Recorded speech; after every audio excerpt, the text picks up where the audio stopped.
all of the rules you've heard about dating don't apply. For example, you'll hear things like, well, maybe you shouldn't kiss them that soon, or maybe you shouldn't, and I'm not saying I do this, but I'm just saying like in general, like maybe you're sleeping with them too soon, or maybe you're, having too many drinks. You know what I mean? I feel like people try to like make excuses for why it doesn't work, when at the end of the day, if two people don't connect, you just don't connect. It's not that I'm doing something wrong or that I'm not following the right set of rules.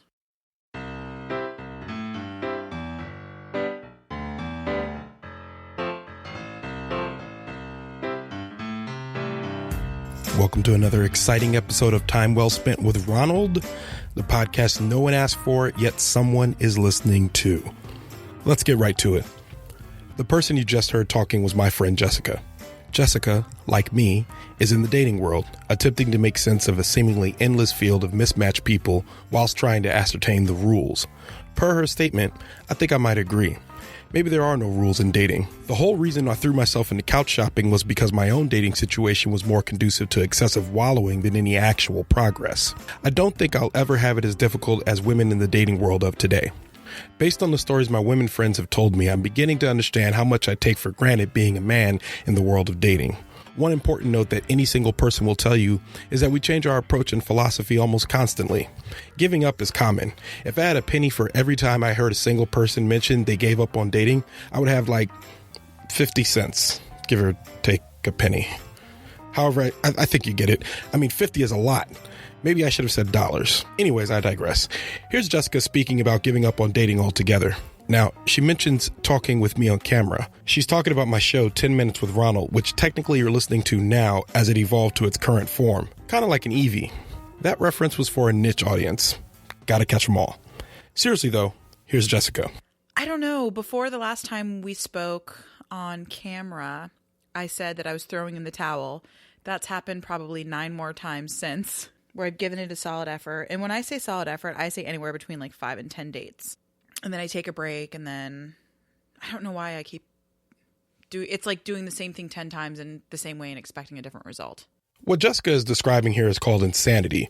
This is appropriate because, honestly, that's exactly what dating is. Insanity. It's a buffet of choices without commitment. Consider that we are constantly bombarded with ways to connect with people, but with no real option to commit to anything. More on that later. For now, let's focus on the fact that with dating apps today, we are basically putting women at risk with every connection they make online. Once upon a time, a girl would meet a guy that was thoroughly vetted either by mutual contacts or by family reputation. Actually, family reputation is not a valid source for vetting a date, but I think you understand what I mean. The bottom line is, for women, the choice to use online or virtual methods could be risky. To be clear, risky meaning in some cases they can be in real danger. With all this in mind, gird your loins and listen to an account from Jessica that details some of these risks. Warning, Jessica does mention sex in this segment, recounting the crass way that the person she went on a date with describes something about himself and his current state. If this sort of thing bothers you, I would suggest taking your headphones off and letting the episode play, and or singing Vanessa Carlton's 1,000 Miles until this story is over. And now, Jess. I met a guy on Tinder, probably mistake number 1. People say Tinder is just a hookup app. Yes, it is, but I do know a couple of awesome couples that have met on Tinder and gotten married. So I haven't completely ruled it out. So I met this guy online. We had been chatting for a couple of days. He seemed really cool. We vibed really well over text. He got my sense of humor, which a lot of people don't, especially over text. So we decided to meet up, and it was a Tuesday, and it was like in one of the holiday weeks. So I don't know. I was able to like meet up earlier because there wasn't a lot going on. And so I never drink during the weekend. I'm never off of work early enough to go to happy hour, but I just was that day. So we met up, and the first thing I thought when I saw him was, okay, he's not how he appears in his pictures, aka he's a really good photographer. That being said, I don't find myself to be a superficial person, and I still found him attractive, but that was just what was going through my mind. So I sat down, and he started speaking, and immediately it was just awkward. He just wasn't what I expected him to be. He was just kind of douchey and just The way he was commenting on things, his personality was just really unattractive. So, I don't know, 2 glasses of wine in, I'm telling myself, okay, I'm not going to have any more wine. And I've already prefaced it with him saying I have to wake up really early in the morning, which is true. I mean, if it was a good date, I would have been like, who cares? I can like skip my workout or go later, whatever. So he turns to me and he looks me in the face and he says, "You think I'm weird, don't you?" And I was like, whoa, where did that come from? He's like, "Well, no, I'm just saying, like, if you think I'm weird, I just need you to tell me now, because I'm sitting here and I'm all horned up and I have a huge heart on. And like, if there isn't a chance of us hooking up tonight or any other night, we should just call it." And I was like,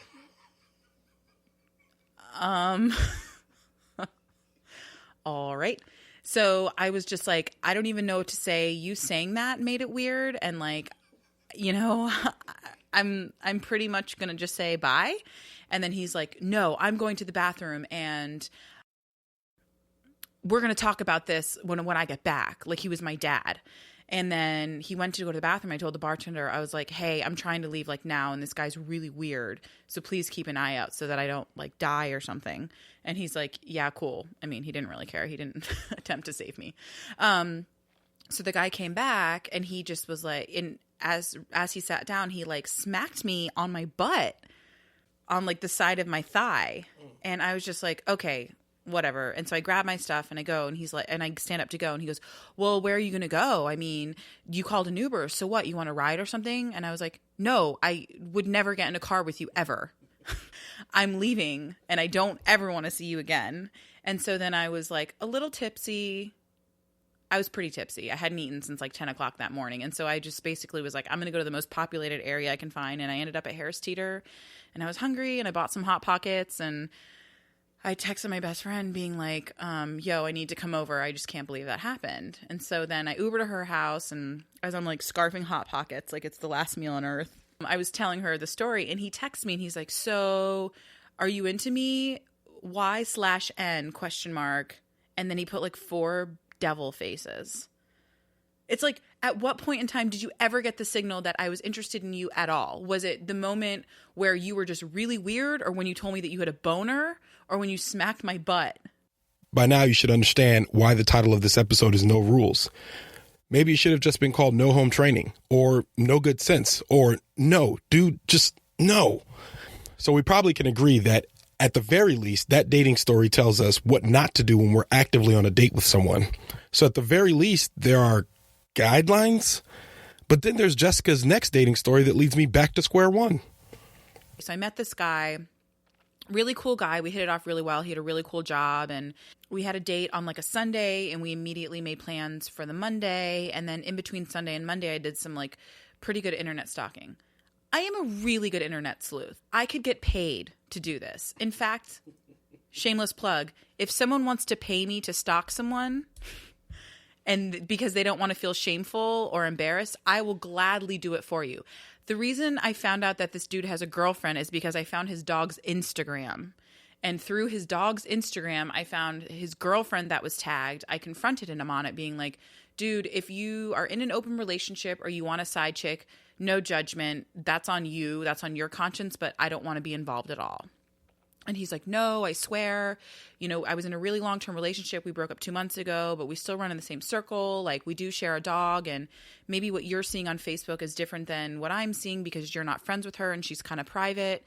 And he was pretty believable. We made plans. We hung out twice, and then we had plans to hang out a third time. And then all of a sudden, the morning of our third date, he was like, "Oh, my grandfather's really sick, and he's taking a turn from the worst, and all my family's flying in from Puerto Rico, and he's going to die any day." And I was like, "Whoa, dude, I'm so sorry. That's intense. And like, you want to like support someone, but like, I don't really know him." And I immediately had a bad feeling about it. But I didn't want to be a jerk and be like, "He's lying, and he probably doesn't, you know, his grandfather's probably just like chilling and like healthy or whatever." So I didn't hear from him for a week. I texted him a week later being like, "Hey, just checking in. I'm hoping everything's okay. Like, also, like, is this progressing? Like, I just am trying to read your vibe." And he's like, "I'm at my grandfather's service, like all short." And I'm like, "Oh, geez, I'm so sorry. Like, I didn't know he passed." Wait, I love 4 minutes. So in hindsight, you're saying he said it all short, but I know at the time you didn't feel that way.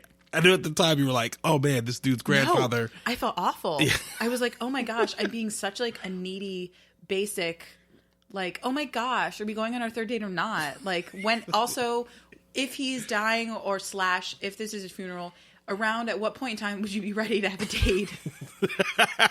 My schedule's really busy and I want to know if I should fit in another date or should I wait for you? So later that day, I'm like going for a run and I'm at Shirlington. I'm like near Shirlington and I like stop to stretch and I look over and like I see him at the dog park with his girlfriend and his dog. And I'm like, weird. I didn't know they had funerals for grandfathers at the Shirlington dog park. So I texted him being like, hey, sorry, I know you're at your grandfather's service, but that's a lie because you're at the dog park with your girlfriend. And I'm not going to contact her and call you out because I'm not that kind of person, but like, you're a jerk. And karma, it's real. So peace out. So those are the last couple of dates I've had. So on the one side, we have the handsy guy who says whatever is on his mind. And on the other side, we have the storytelling two-timer who can't seem to act in accordance with his own story. There is nothing consistent about what is happening here in the dating world. And while at first glance, both of Jessica's stories seem entertaining, I wasn't quite so entertained when a story from another woman hit a little too close to home. So I met this guy when I was working at Anthropology in Georgetown. He was a really nice guy. He said he was in there picking up something for, I believe it was his sister. This was many years ago. His sister or cousin, someone. We were talking. He was very nice to me. He was flirty. I was kind of flirted back. And then we exchanged numbers. After talking for a relatively short amount of time, he said that, he wanted to take me out.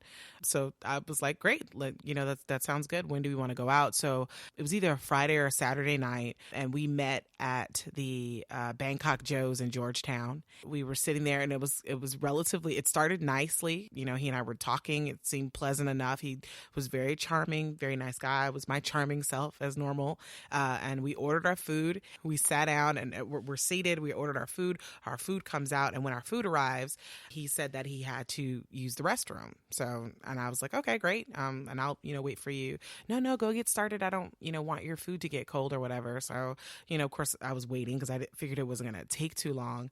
He got up and he went to the bathroom, or, so he said, and he got up and he went to the bathroom, and he was gone for about maybe 20 to 30 minutes. The server kept coming by and looking at me to see, was I okay?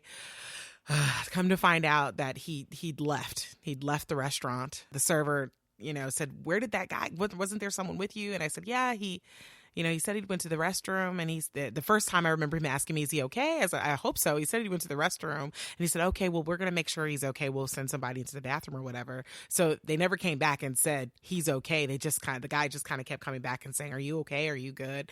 And I was like, yeah. And I was like, okay, well, after like 30 minutes that the guy hadn't come back, I decided to go ahead and that I was going to pay for the food and leave.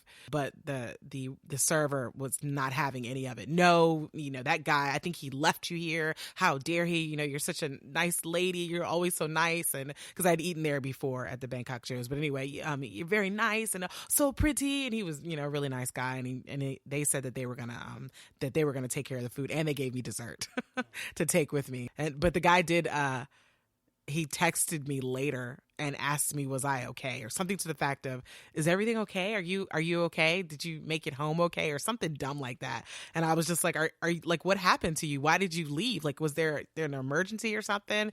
And, he alluded to the fact that, why would, he be caught out with someone like me? And, I realized that this guy was just, being a jerk. That was my sister, Marilyn. She told my family that story when we were out at Christmas Eve brunch. The story came up because there was a woman seated near our table who appeared to be by herself. This was strange because it was Christmas Eve, and the particular restaurant we were in was not really a reservations for one type of place. I remember mentioning to my mother that she had either pulled a Ronald and got stood up, or pulled a Marilyn and made solo brunch plans. The woman being alone bothered my mother, and Marilyn interjected at this point that she had been stood up before and that she had even been left on a date. Naturally, my father and I bristled, being guys, and not wanting to see Marilyn mistreated by one of our own ilk. However, My mother was deeply bothered by this, to the point that she stopped eating for a little while and became very quiet. Later on, I asked her how she felt about Marilyn's story. Yeah, I think that was rude and inconsiderate. And if the date wasn't going well, you don't just walk out without telling someone. You don't say, "Oh, I've got to go to the bathroom." You get up and leave. That's just rude. I mean, what man treats another person like that? What guy wants his sister treated like that? So that was just flat out rude and uncalled for. So, and I was quite angry about it. Had I laid hands on him. While I thought my mother was being quietly reflective, it turns out she was actually seething in anger. I completely understand a mother being upset with someone for mistreating their child. However, there's a deeper frustration that I don't know my mother understands that is reserved for those of us who live in the dating world full time as we look for our mate. For some of us, like Jessica, Marilyn, or myself, this would be easier if everyone adhered to rules. However, more often than not, we're finding that in dating, there are none.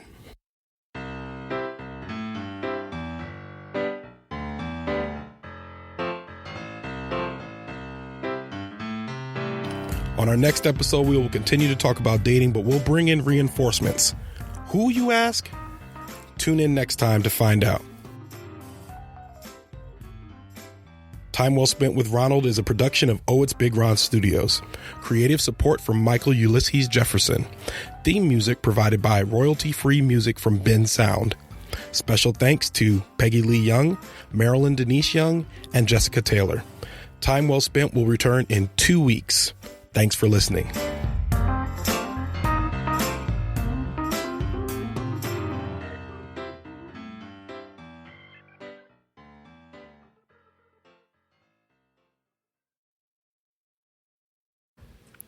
Okay, so everything from here on out is being recorded. Okay. All right, so I'm testing your levels. How was your day? My day was pretty good. What did you do? What happened? Just a lot of catching up at work. I ate a lot of snacks. I'm not kidding. I ate like a lot of snacks because I brought lunch and I didn't end up liking what I brought. So I ate 38 to 42 Triscuits. Approximately. I need you to speak into the mic, though. I did speak into the mic. But you have to keep talking. And I'm talking into the mic as I keep talking into the mic. Okay, say potato. Potato. Tomato. Tomato. French bread. I'm hungry. Sarah. Turkey bacon. All right, okay. All right.